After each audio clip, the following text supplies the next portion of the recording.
na na na na na na na, yeah. Oh na na na na na na na, yeah.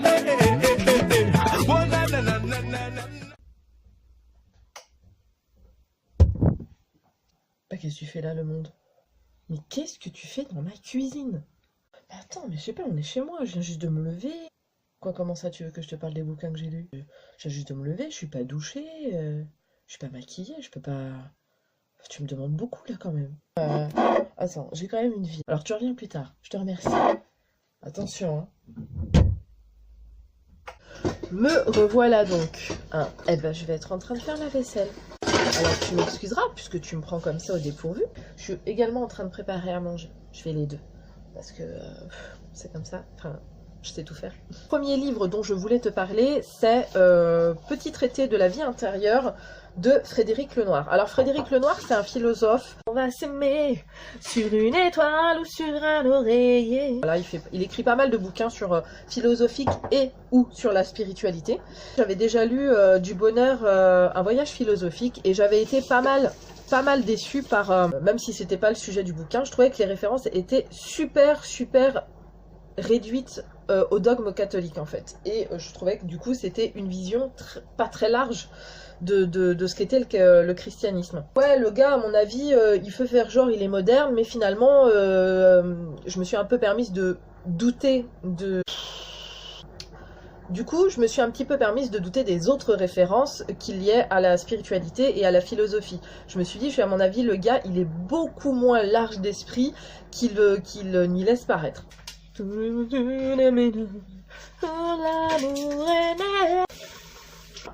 Et du coup, quand j'ai commencé à lire Petit traité de la vie intérieure, j'ai vraiment été fascinée parce que le récit est beaucoup plus personnel. Frédéric Lenoir, en fait, comme il est très cultivé et comme il a fait beaucoup d'études sur le sujet et qu'il a beaucoup écrit sur le sujet, donc philosophie, religion, spiritualité, tout ça, bah, du coup, il est n'importe qui peut se reconnaître dans ses ouvrages. Voilà. Donc bien sûr, il y a ses limites. Je suis pas d'accord avec tout ce qu'il dit. Il parle aussi bien du Coran que de la Bible, que du bouddhisme. Bien sûr, la finalité du bouquin, c'est voilà, c'est pas d'en arriver aux mêmes conclusions que Frédéric Lenoir, mais de tout simplement d'avoir le recul nécessaire pour pouvoir transposer à soi et à sa vie. Donc bah forcément, la seule chose que ça donne envie en fait, c'est de faire nos propres expériences et de vivre les choses par nous-mêmes afin de pouvoir se faire sa propre opinion et surtout de pouvoir se nourrir et de pouvoir grandir spirituellement. Je crois que j'ai bavé là. Je crois que j'ai bavé et je crois que ça s'est vu. Sur ce, je vais manger mes pâtes. Je vais manger mes pâtes. Sur ce, je vais manger mes pâtes. Oui, je vais manger mes pâtes.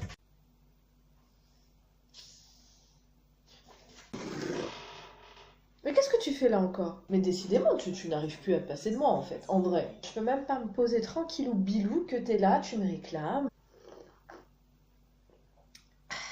T'as de la chance que je te kiffe. Allez, vas-y, installe-toi. Méditer jour après jour de Christophe André.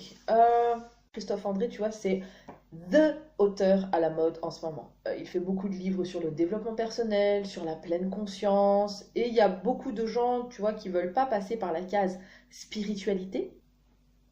Le gros mot. Enfin, ça, c'est ce qu'ils croient, qui ne passe pas par là, mais...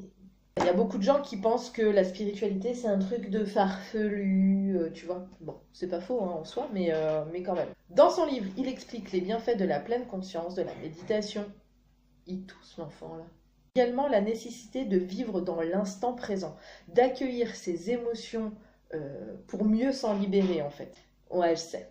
Franchement, j'attendais beaucoup de cet ouvrage et finalement, je suis restée un petit peu sur ma faim parce que, bah, pas grand-chose sous le soleil, quoi. Ça me fait super mal au cœur de dire ça, mais sérieusement, c'était soporifique au possible. La façon dont il définit la méditation dans son bouquin, bah, c'est vrai que je me sentais un petit peu loin de ça. Donc j'ai téléchargé une application qui s'appelle Prana Breath.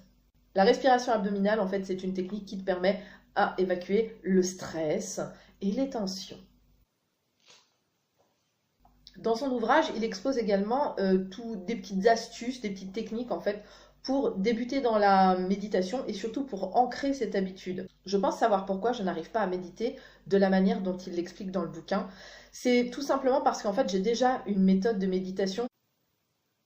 Finalement, il y a autant de façons de méditer qu'il y a de gens sur Terre. C'est vraiment chacun à sa façon, comme il existe autant de façons de prier que de personnes qui existent sur Terre. C'est la même chose.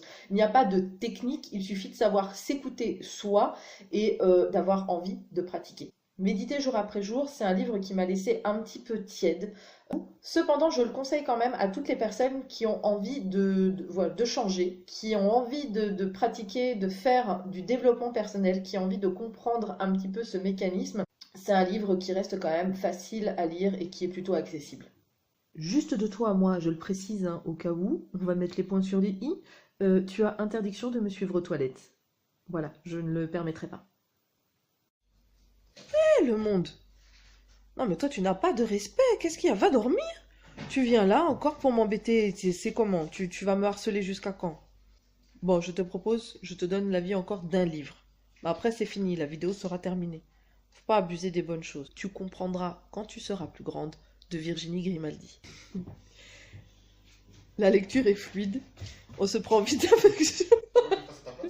Non. Oui. Mais je sais tu fais bien chérie. Je disais donc que la lecture était fluide, qu'on se prend vite d'affection pour les personnages et même pour les lieux. C'est vrai. Ça va être compliqué là avec eux dans les parages là. Oh, c'est compliqué. Mais tu fais des trucs bizarres quand même chérie. On dirait pas dehors. Les intrigues sont un peu faciles, mais on les accepte bien volontiers parce que juste ça fait du bien au moral, parce que ça nous rappelle Pretty Woman, Love Actually, enfin tu vois tout ce genre de sensations-là.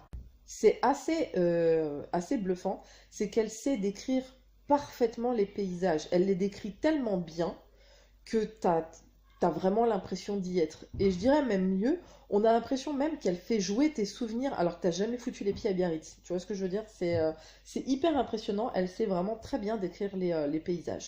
C'est un roman qui se lit très vite, voire trop vite. Ce roman est un petit bijou, il est doux et acidulé à la fois. Il laisse un merveilleux goût dans la bouche. C'est un roman à lire sans modération et en particulier en hiver quand on est en manque des paysages marins. Je peux terminer juste ma vidéo s'il vous plaît, s'il vous plaît, j'en ai pas pour longtemps. Voilà, cette vidéo est terminée, j'espère qu'elle t'a plu, j'espère que ça t'a donné envie de découvrir ces 3 livres. Si tu les as déjà lus, n'hésite pas à me dire en commentaire ce que tu en as pensé parce que j'aime bien lire les avis des autres. Moi, je te fais plein de gros bisous, je te dis à la prochaine, et en attendant, tu files, va dormir, dépêche-toi, va au lit, allez, on se voit plus tard, ciao.